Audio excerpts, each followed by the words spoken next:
Три простых шага, чтобы получить нежное, воздушное, тающее во рту картофельное пюре.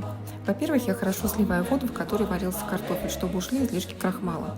После я ставлю кастрюлю на огонь, чтобы вся вода выпарилась. Во-вторых, молоко обязательно кипячу. К нему сразу добавляю сливочное масло. Довожу до кипения, выливаю в картофелю и разминаю.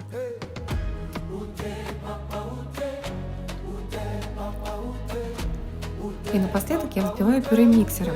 Оно становится очень воздушным. Ни в коем случае не блендером, иначе пюре станет тягучим. А как вы готовите пюре?